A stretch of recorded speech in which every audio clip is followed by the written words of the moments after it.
नमस्कार। भारतीय राजनीति को समझने के लिए कभी-कभी पूरे देश को नहीं, बल्कि एक अकेली हाई स्टेक चुनावी लड़ाई को गहराई से देखना पड़ता है, क्योंकि अक्सर एक सीट की कहानी में ही पूरी राजनीतिक तस्वीर छिपी होती है। आज हम बात कर रहे हैं उत्तर प्रदेश की औराई विधानसभा सीट की। क्यों? क्योंकि 2022 में यहां जीत और हार का फैसला सिर्फ 1647 वोटों से हुआ। इतना कम मार्जिन इसे समझने के लिए एक बेहतरीन केस स्टडी बनाता है, जहां सच में हर एक वोट की कीमत पता चलती है। और यहीं पर हमारी सबसे बड़ी बात आती है। चुनावी जीत कोई मंजिल नहीं है, ये तो एक कॉन्ट्रैक्ट की शुरुआत है, शासन करने का कॉन्ट्रैक्ट। और ये कॉन्ट्रैक्ट जीता नहीं जाता, बल्कि एक बहुत सोची समझी रणनीति से कमाया जाता है। तो आज की हमारी ये पड़ताल 6 हिस्सों में चलेगी।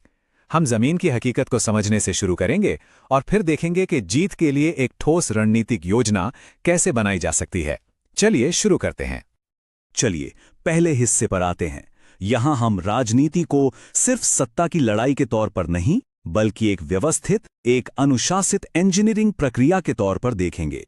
ये चुनाव लड़ने से कहीं ज्यादा शासन की एक मजबूत नींव तैयार करने के बारे में है। तो ये गवर्नेंस इंजीनियरिंग है क्या? सीधे शब्दों में कहें तो ये डेटा, संगठन और नैरेटिव मतलब कहानी, इन तीनों का सही इस्तेमाल करके एक ऐसा जनादेश बनाना है जो स्थिर हो और जिसका केंद्र जनता हो। मकसद सिर्फ चुनाव जीतना नहीं है, बल्कि एक असरदार शासन की जमीन तैयार करना है।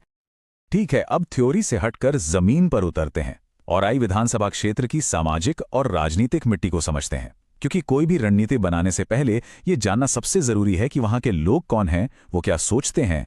सबसे पहले आकार देखिए। 2022 में औराई में लगभग 3,77,692 मतदाता थे। तो आप अंदाजा लगा सकते हैं कि ये कितना बड़ा चुनावी मैदान है। और इनमें से वोट डालने कितने लोग आए? करीब 59.5%। ये आंकड़ा बताता है कि यहाँ के लोग राजनीति में काफी दिलचस्पी लेते हैं। मतलब एक ऐसा वोटर बेस है जिसे अगर सही तरीके से जोड़ा जाए तो वो वोट देने जरूर निकलता है। अब देखते हैं यहाँ का सामाजिक ताना बाना। ये बहुत जरूरी है। देखिए, ये एक अनुसूचित जाति के लिए आरक्षित सीट है।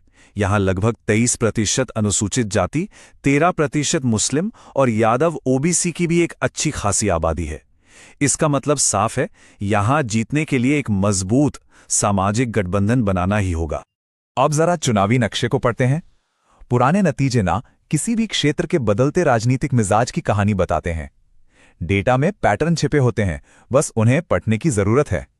जरा इस सफर को देखिए। 2007 में बसपा, 2012 में सपा और फिर 2017 और 2022 में भाजपा। ये क्या बताता है? ये बताता है कि औराई की जनता किसी एक पार्टी से बंधी नहीं है। यहां सत्ता लगातार हाथ बदलती रही है। लेकिन असली कहानी यहां है, जीत का घटता हुआ अंतर। 2017 में भाजपा लगभग 20,000 वोटों से जीती थी और 2022 में ये अंतर घटकर सिर्फ 1,647 वोटों पर आ गया। ये आंकड़ा चीख चीख कर कह रहा है कि यहां मुकाबला कितना कड़ा हो चुका है। तो सवाल ये है कि ऐसा हुआ क्यों? ये मार्जिन इतना कम कैसे हो गया?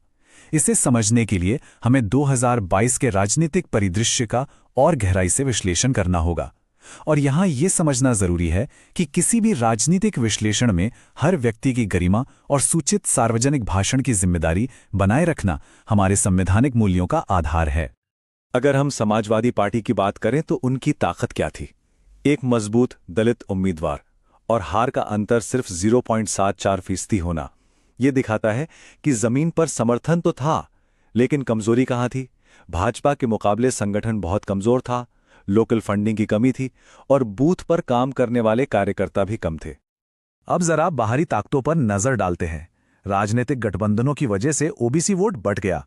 आर्थिक स्तर पर गांव में परेशानी और युवाओं में बेरोजगारी बड़े मुद्दे थे।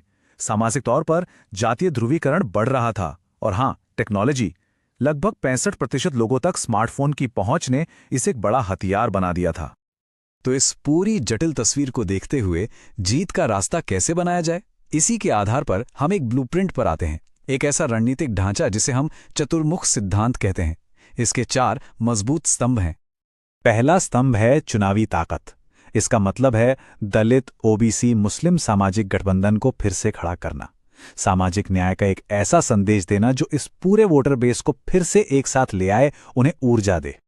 दूसरा स्तंभ है संगठनात्मक ताकत, मतलब जमीन पर मजबूती। हर एक बूथ पर मैनेजर तैनात करना, एक मजबूत डेटा ऑपरेशन चलाना, ताकि जमीनी स्तर पर आप सत्ताधारी पार्टी के संगठन की बराबरी कर सकें या उससे बेहतर कर सकें। तीसरा स्तंभ है नैरेटिव की ताकत, यानी कहानी गढ़ने की ताकत। एक ऐसी कहानी जो सीधे मतदाताओं के दिल और दिमाग से जुड़े, जैसे दलित गौरव की बात करना, किसानों के मुद्दों को उठाना और स्थानीय शिकायतों को अपनी आवाज देना। और चौथा स्तंभ है संसाधनों की ताकत। बड़े बड़े डोनेशन पर निर्भर रहने की बजाय माइक्रो डोनर्स यानी छोटे छोटे दानदाताओं को जोड़ना, स्वयंसेवकों की फौज खड़ी करना और कम खर्चे वाले डिजिटल अभियानों का स्मार्ट तरीके से इस्तेमाल करना। ठीक है, रणनीति तो कागज पर बन गई, लेकिन इसे जनादेश में कैसे बदला जाए? इसके लिए एक ठोस, समय पर आधारित एक्शन प्लान चाहिए। तो चलिए अब एक 90 दिन की सीढ़ी पर नजर डालते हैं जो इस पूरी रणनीति को जमीन पर उतारती हैं। ये 90 दिन की योजना 4 चरणों में बटी है। पहले 30 दिन जमीनी तैयारी और खुफिया जानकारी जुटाने के लिए, अगले 30 दिन नैरेटिव बनाने और जनता के साथ सीधे जुड़ने के लिए, फिर अगले 20 दिन लामबंदी को तूफानी रफ्तार देने के लिए, और आखिरी के 10 दिन सिर्फ एक काम के लिए कि हर समर्थक वोटर बूथ तक पहुंचे। पर इन सबसे ऊपर एक बात याद रखना बहुत जरूरी है। किसी भी अभियान को लोगों का विश्वास मांगने से पहले उनकी शिकायतों को सुनना ही होगा। इस रणनीति की नींव में जनता है। हर ऑपरेशन का मकसद लोगों की चिंताओं को दूर करना होना चाहिए। ये डेटा और प्राइवेसी के इस दौर में और भी जरूरी हो जाता है, जहां भारत के डीपीडीपी फ्रेमवर्क के तहत हर नागरिक की सहमति और निजता का सम्मान सर्वोपरि है। तो ये पूरी पड़ताल हमें एक बहुत ही बुनियादी सवाल पर लाकर छोड़ देती है। डेटा पर आधारित राजनीति के इस दौर में आखिर सफलता का असली पैमाना क्या है? क्या वो सिर्फ जीत का अंतर है, या फिर वो विश्वास है जो प्रभावी ढंग से शासन करने के लिए कमाया जाता है? इस पर सोचना आज सबसे ज्यादा जरूरी है। अगर आप एक जन केंद्रित नेता बनना चाहते हैं और अपने निर्वाचन क्षेत्र का उत्थान करना चाहते हैं, तो blueprintstrategies.ai से mgr@blueprintstrategies.ai पर संपर्क करें या 080 40 40 1906 पर कॉल करें। Purpose beyond politics.